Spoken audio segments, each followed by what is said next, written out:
പ്രിയ സുഹൃത്തുക്കളെ, ഈ കഴിഞ്ഞ ദിവസം മനുഷ്യ മനസാക്ഷിയെ നടുക്കിയ വളരെ ഹൃദയഭേദകമായ ഒരു വാർത്ത നമ്മളൊക്കെ ശ്രവിക്കുകയുണ്ടായി. നാരായണൻ എന്ന് പറഞ്ഞ ഒരു മനുഷ്യൻ അദ്ദേഹത്തിൻ്റെ ഭാര്യ ബിജിയും 2ാം ക്ലാസ്സിലും 3ാം ക്ലാസ്സിലും പഠിക്കുന്ന 2 കുട്ടികളുമായി പിറവത്ത് മൂവാറ്റുപുഴയാറ്റിൽ ചാടി മരിച്ചു എന്നാണ് വാർത്ത കേട്ടത്. അവർ ജീവിതത്തിൻ്റെ യാതനകളിൽ നിന്ന് രക്ഷപ്പെടാൻ വേണ്ടി ഉള്ളൊരു എക്സിറ്റ് റൂട്ടായിട്ടാണ് മരണത്തെ കണ്ടെത്തിയത് എന്നാണ് നമ്മൾ മനസ്സിലാക്കുന്നത്. അവർ പള്ളികളിലും ആരാധനാലയങ്ങളിലും നടന്ന് തെണ്ടി ജീവിക്കുന്നതിനിടയിൽ അവരുടെ ജീവിതം വഴിമുട്ടുകയും അവസാനം കോതമംഗലത്തെ പോലീസുകാർ അതവരെ സഹായിക്കാൻ വേണ്ടി ശ്രമിക്കുകയും ചെയ്തെങ്കിലും ആ സഹായം അവർ പൂർണ്ണമായി സ്വീകരിക്കാതെ ഈ ലോകത്തോട് വിട പറഞ്ഞു. അവർ മരിക്കുന്നതിന് മുമ്പ് അവരുടെ മനസ്സിൽ ഈ ലോകത്തെപ്പറ്റിയുള്ള ചിന്തകൾ എന്തൊക്കെയായിരിക്കും എന്ന് ഞാൻ ചിന്തിച്ചു പോവുകയാണ്. അവർക്ക് ജന്മം കൊടുത്ത ദൈവങ്ങളുണ്ടെങ്കിൽ ദൈവങ്ങൾ അവരെ നിരാലംബരാക്കി മരണത്തിലേക്ക് തള്ളിവിടുകയല്ലേ ചെയ്തതെന്ന് അവർ ചിന്തിച്ചിട്ടുണ്ടാവാം.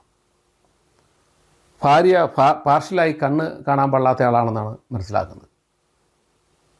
ഈ 2 കുട്ടികളെയും കൊണ്ട് എന്തെങ്കിലും ഒരു പണി ചെയ്ത് ജീവിക്കാൻ അവർ ആഗ്രഹിച്ചിട്ടുണ്ടാവും. പക്ഷേ അവർക്ക് അതിന് കഴിഞ്ഞില്ല എന്നാണ് നമുക്ക് മനസ്സിലാകുന്നത്. ഇതിന് സമാനമായൊരു സംഭവമായിരുന്നു ഇതിനു മുമ്പ് നമ്മുടെ മനസാക്ഷിയെ നടുക്കിയ ചുങ്കത്തെ ഷൈനിയുടെ മരണം, റെയിൽവേയുടെ ട്രെയിനിന് മുമ്പിൽ ചാടിയുള്ള മരണം എന്ന് പറയുന്നത്. അതേപോലെ തന്നെ ഹൃദയം നുറുങ്ങി വേദനിക്കുന്ന ഒരു സംഭവമാണിത്. നമ്മളൊരു വലിയ സമൂഹം മലയാളികൾ എന്നുള്ള നിലയിൽ ഉണ്ടായിട്ട് പോലും ഇവരെയൊന്നും സംരക്ഷിക്കാൻ കഴിഞ്ഞില്ലെന്നുള്ളത് നമ്മുടെ ഓരോരുത്തരുടെയും പരാജയമാണ് എന്ന് പറയാതിരിക്കാൻ നിവൃത്തിയില്ല. ഞാനിതിനെപ്പറ്റി വായിച്ച ഒരു ഫേസ്ബുക്ക് പോസ്റ്റാണ് ഈ വീഡിയോയിലേക്ക് എത്തിയത്. ഞാനതൊന്ന് നിങ്ങളെ വായിച്ചു കേൾപ്പിക്കാം. മരിക്കുന്നതിന് മുമ്പ് അവർ ഓരോ ദേവാലയത്തിനു മുമ്പിലെത്തി. ഒരു ദേവനും കണ്ണു തുറന്നില്ല. എണ്ണമില്ലാത്ത സ്വർണവും പണവുമൊക്കെ പല ദേവാലയങ്ങളും ആർക്കും തൊടാനാവാതിരിക്കുന്നുണ്ട്. നിറഞ്ഞ കാണിക്ക വഞ്ചികളും കൊടിമരവും ചവിട്ടുപടികളും സ്വർണം കൊണ്ട് പൊതിഞ്ഞിട്ട് കുറേ കള്ളന്മാരെ സൃഷ്ടിക്കാമെന്നതിനുപരി അതുകൊണ്ട് എന്തെങ്കിലും ദേവന് പ്രയോജനമുണ്ടോ? ദൈവത്തിനെന്താ സ്വർണവും പണവുമൊക്കെ ഇത്രയൊക്കെ ദുരിതം അനുഭവിക്കുന്ന പാവപ്പെട്ടവർക്കായി വീതിച്ചു നൽകിയെങ്കിൽ ഇതുപോലുള്ള പട്ടിണി മരണങ്ങളും ദുരന്തങ്ങളും ഒഴിവാക്കാമായിരുന്നു. ഓരോ ശിശുരോധനത്തിലും കേൾപ്പു ഞാൻ 1 കോടി ഈശ്വര വിലാപം. എറണാകുളം ജില്ലയിലെ പിറവത്ത് മൂവാറ്റുപുഴയാറ്റിൽ ഒരു കുടുംബത്തിലെ 4 പേർ ജീവനൊടുക്കിയ സംഭവം കണ്ണീരോടെ അവരുടെ അവസാന നിമിഷങ്ങളുടെ CCTV ദൃശ്യം കണ്ണീരോടെ കാണാൻ കഴിയും. അതിൽ എത്ര സന്തോഷത്തോടെയാണ് ആ കുട്ടികൾ ഓടി നടക്കുന്നത്. എന്തൊക്കെ സ്വപ്നങ്ങൾ പേറി ഉയരേണ്ട ജീവിതങ്ങളാണ് ആ ജലാശയത്തിൽ പിടിഞ്ഞമർന്നത്. കേരളത്തിൻ്റെ മനസാക്ഷിയെ ഒന്നാകെ നമ്പരപ്പെടുത്തിയാണ് പാലക്കാട് സ്വദേശിയായ നാരായണൻ, പായപ്ര സ്വദേശിനിയും കാഴ്ചപരിമിതിയുള്ളവരുമായ ഭാര്യ ബിജി, ഇവിടെ 2 വയസ്സുള്ള ആൺകുഞ്ഞ്, 1ാം ക്ലാസ്സിലും 2ാം ക്ലാസ്സിലും 3ാം ക്ലാസ്സിലും പഠിക്കുന്ന മൂത്ത മകൾ എന്നിവരടങ്ങുന്ന കുടുംബമാണ് കടുത്ത ദാരിദ്ര്യത്തെ തുടർന്ന് ജീവിതം അവസാനിപ്പിച്ചത്.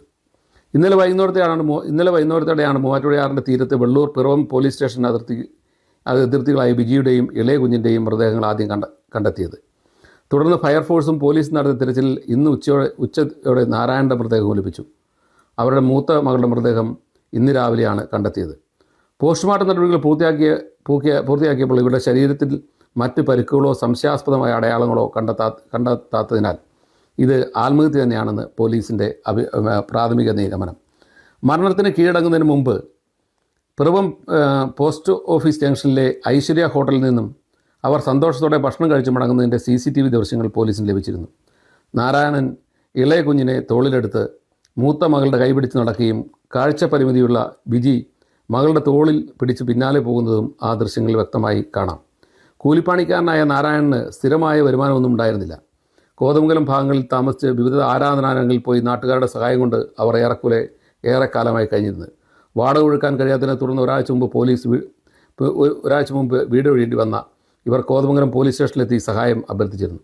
ഈ കുടുംബത്തിൻ്റെ ദയനീയാവസ്ഥ മനസ്സിലാക്കിയ കോതമംഗലം സ്റ്റേഷൻ ഹൗസ് ഓഫീസറുടെ നേതൃത്വത്തിലുള്ള പോലീസുകാർ സ്വന്തം പോക്കറ്റിൽ നിന്ന് പണമെടുത്ത് അവർക്ക് പുതിയ വസ്ത്രങ്ങൾ വാങ്ങി നൽകുകയും താൽക്കാലികമായ നേരത്തിൽ ഒരു ലോഡ്ജിൽ താമസിക്കാൻ സൗകര്യമൊരുക്കുകയും ചെയ്തു.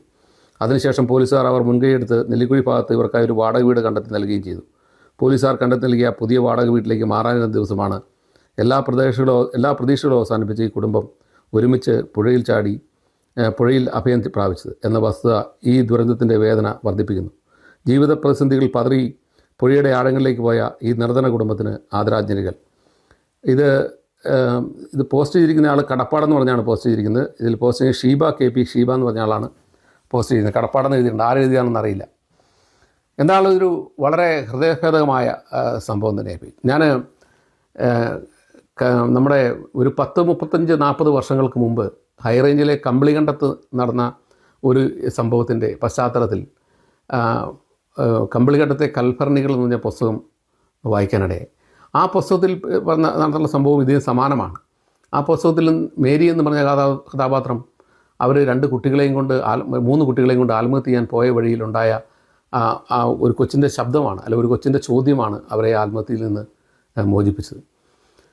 ഇതിന് സമാനമായൊരു സംഭവം കഴിഞ്ഞ ദിവസം UK ഉണ്ടാകേണ്ടതായിരുന്നു. അത് ഒരു പരിധിവരെ പരിഹരിക്കുന്നതിൽ ഇടുക്കി ചാരിറ്റി ഗ്രൂപ്പിന് മുൻകൈ എടുക്കാൻ കഴിഞ്ഞു എന്നുള്ളതിൽ ഞങ്ങൾക്ക് അഭിമാനമുണ്ട്. ഇവിടെ നമ്മൾ മനസ്സിലാക്കേണ്ടത്, ഇവിടെ ഈ ഒരുപാട് സാമൂഹിക സംഘടനകളും ഒക്കെ ഉണ്ട്, അതുപോലെ തന്നെ മതസംഘടനകളും ഒക്കെ ഉണ്ട്. ഞാൻ ആരെയും കുറ്റം പറയുന്നില്ല. ഇതിനൊന്നും നമ്മൾ കോതമംഗലം പോലീസുകാരെ ആദ്യമായിട്ട് നമിക്കുന്നു. അവരത്രയും ചെയ്തു എന്നുള്ളത് തന്നെ വളരെ സന്തോഷകരമായ കാര്യം.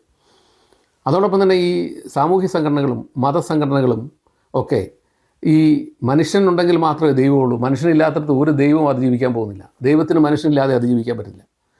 കുറേ മൃഗങ്ങൾ മാത്രമാണെങ്കിൽ ദൈവം അപ്രസക്തനാണ്.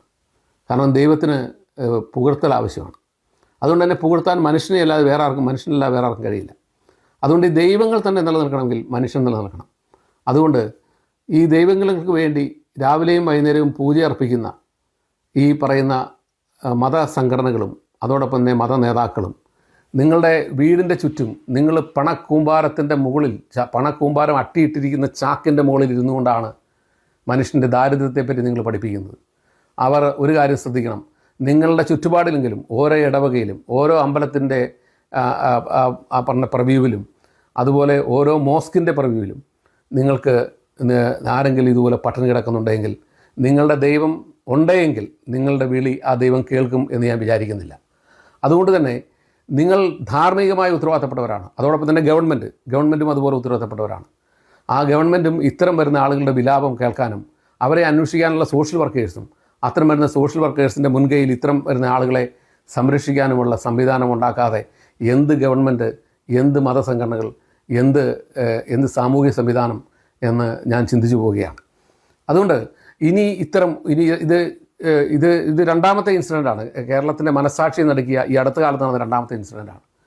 ഇനി അത്തരമൊരു ഇൻസിഡൻറ്റ് ഉണ്ടാകാതിരിക്കാൻ വേണ്ടി കേരളത്തിലെ മതസംഘടനകൾ നിങ്ങൾ ദൈവത്തെ പൂജിക്കുന്നുണ്ടെങ്കിൽ, നിങ്ങൾ പറയുന്ന ദൈവം ജീവിച്ചിരിപ്പുണ്ടെങ്കിൽ, ആ ദൈവത്തെ പൂജിക്കുന്നുണ്ടെങ്കിൽ നിങ്ങൾ മനുഷ്യനെ സംരക്ഷിക്കാതെ ഒരു ദൈവത്തെ പൂജിച്ചുകൊണ്ടും നിങ്ങൾക്ക് രക്ഷയുണ്ടാകും എന്ന് ഞാൻ വിചാരിക്കുന്നത്. കാരണം മനുഷ്യനില്ലാത്തടത്ത് ദൈവം അപ്രസക്തനാകും.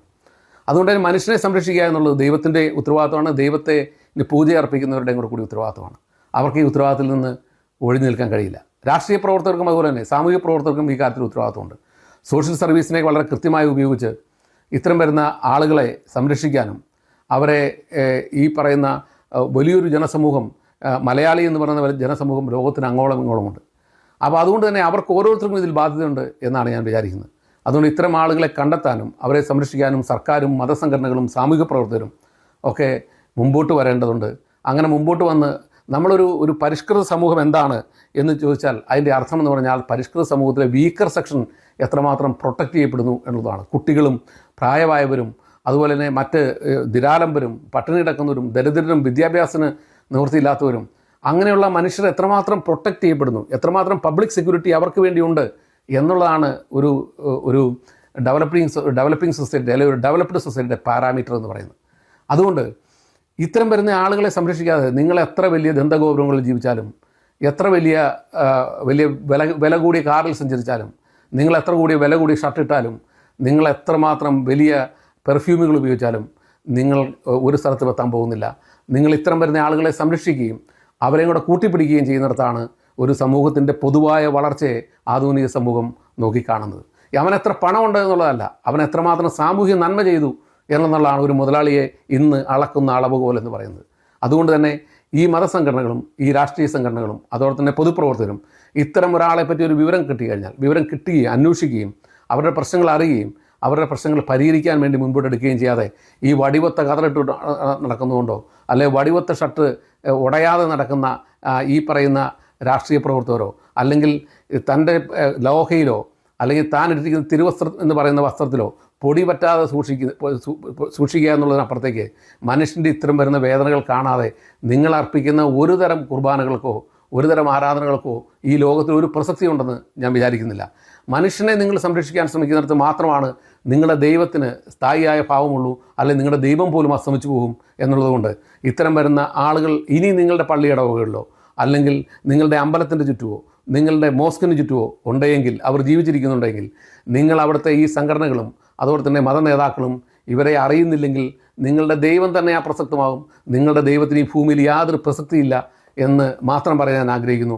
അതോടൊപ്പം തന്നെ ഇത് ഏറ്റെടുക്കാൻ ഇനി ഇത്ര ഒരു ഇൻസിഡൻറ്റ് ഉണ്ടാകാതിരിക്കാനും ആ കുട്ടികൾ കളിച്ചുകൊണ്ട് ഈ CCTVയിൽ കണ്ടു എന്താ വാർത്ത പറഞ്ഞില്ലേ, കുട്ടികൾ കളിച്ചുകൊണ്ടാണ് പോയത്, അവർ മരിക്കാൻ പോവുകയാണെന്ന് അറിഞ്ഞില്ല. ഈ ഭൂമിയിൽ ജന്മമെടുത്ത അവർക്ക് ഈ ഭൂമിയിൽ ജീവിക്കാൻ അവകാശമുണ്ട്. ആ അവകാശം ചവിട്ടിമെതിക്കപ്പെടുകയാണ് നാം ഓരോരുത്തരും ചെയ്തത് എന്ന കുറ്റബോധത്തോടു കൂടിയാണ് ഞാനിത് സംസാരിക്കുന്നത്. കാരണം അവർക്ക് ജീവിക്കാനുള്ള അവകാശം ഉണ്ടാക്കി കൊടുക്കാൻ ബാധ്യതപ്പെട്ടവരാണ് നാം ഓരോരുത്തരും. അവരെ സംരക്ഷിക്കാൻ നമുക്ക് കഴിഞ്ഞില്ല എന്നുള്ളത് നമ്മുടെ ദയനീയ പരാജയമാണ്.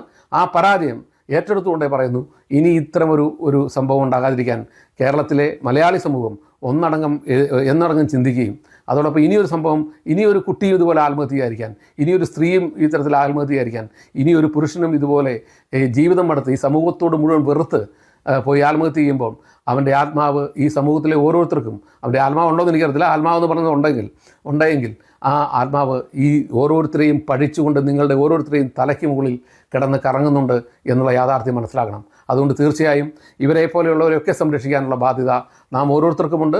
അതോടൊപ്പം തന്നെ ഇവിടുത്തെ എസ്റ്റാബ്ലിഷ്ഡ് ആയിട്ടുള്ള സംവിധാനങ്ങൾക്കുണ്ട്, ഇവിടുത്തെ മതങ്ങൾക്കുണ്ട്, ഇവിടുത്തെ മുഴുവൻ മനുഷ്യർക്കുമുണ്ട്.